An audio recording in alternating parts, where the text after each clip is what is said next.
Hey everyone, what's up? Today, I want to discuss something that is even a little new for me and go back to the year 2000 explaining 10 reasons why Diablo 2 Classic is so punishing. This is part 2 of a planned multi-part series looking back on Diablo 2 over the years, so please subscribe if you want to see more of these in the future. Number 1. No Act 5. Yes, in Classic Diablo 2, there is no Act 5, meaning that the campaign ends after killing Diablo in Act 4. There are a few pros and cons related to this. A couple of the main cons are losing access to the Socket and Anya quests, along with having no access to Baal runs for leveling.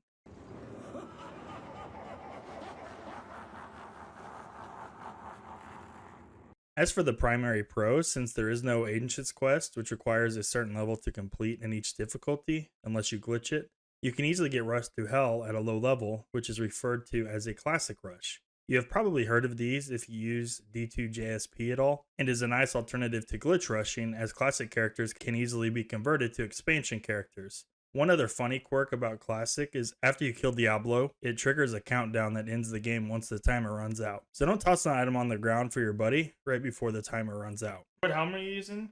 This helm's solid.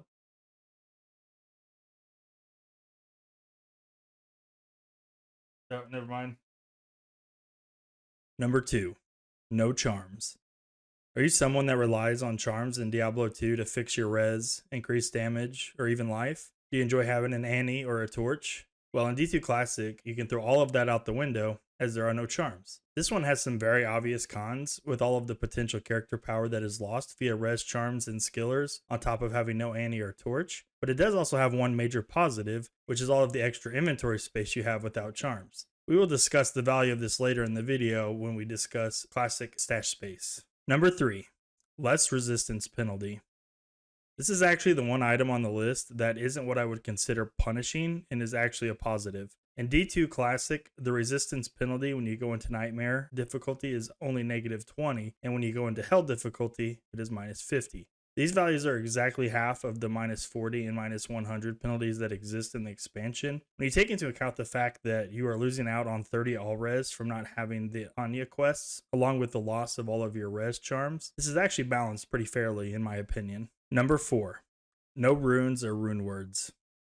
This one will be an absolute deal breaker for a lot of folks that have only ever played the D2 expansion, but in Diablo 2 Classic, there are no runes and therefore no rune words. As any veteran D2 player knows, Runewords are king of itemization when it comes to playing the expansion version of the game. Removing them entirely from the equation adds a lot more value to any rare, set, or unique item you find, which is an interesting dynamic compared to what you're probably used to. On my Whirlwind, I found this rare Martel de Fer that I would have normally vendored immediately, but in Classic, it is actually carrying me through hell right now. Imagine a ladder start with no access to stealth, spirit sword or shield, insight, and definitely no enigma. And yes, this means that Countess drops nothing of note outside of her normal drop table, and Hellforge only drops gems.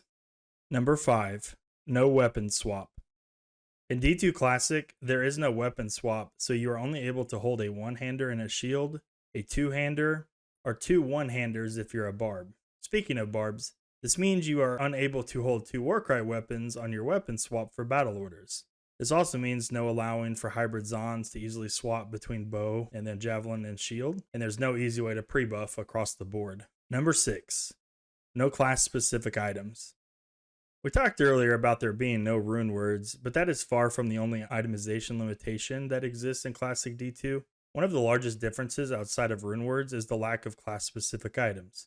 Not only do class-specific uniques like Ariettes, Homunculus, Jalals, Herald of the Zakarum not exist, but the basis for these type of items also do not exist. This includes Assassin Claws, Sorceress One-Handed Orbs, Barbarian Helms, Druid Pelts, Necromancer Shrunken Heads, Paladin Shields, and Amazon Bows, Spears, and Javelins. To make matters worse for Amazons, throwing items like javelins, throwing knives, and throwing axes cannot roll magic or rare in Classic, and they can't even be imbued. Yes, Javelin Zons have to use plain white javelins. Number 7. Normal bases for uniques and sets. If the lack of rune words and class-specific items wasn't enough to scare you off from playing Classic, let's talk about the unique and set items that do exist in D2 Classic.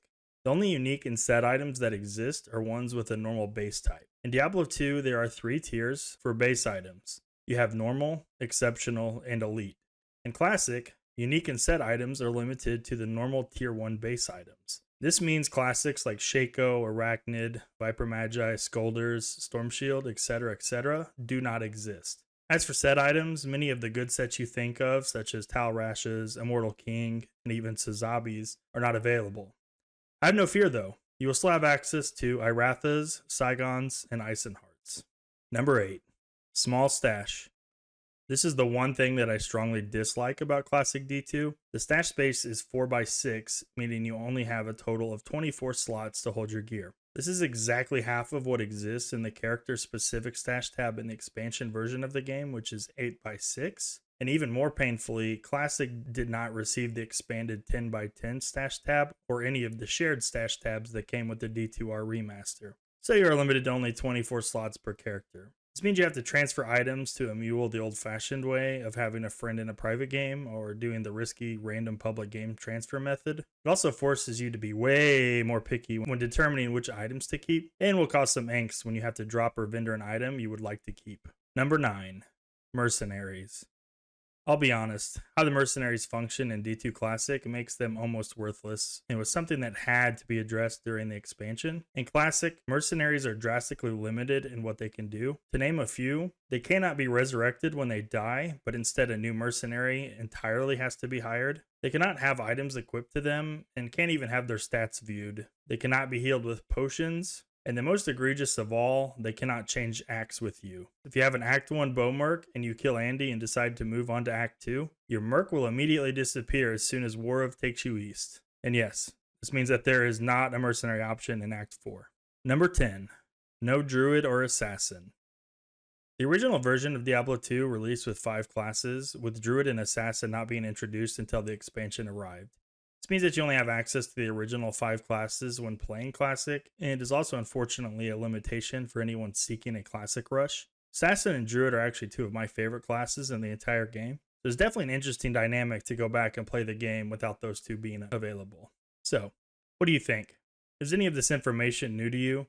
Were you someone that played Diablo 2 Classic prior to all of the massive changes that came with the Lord of Destruction expansion? Let me know in the comments below. And I encourage anyone that loves Diablo 2 and is looking for a new and challenging experience to give Classic a shot. I've actually had a lot of fun playing it recently. And please like and subscribe if you want to see more Diablo 2 nostalgia videos in the future.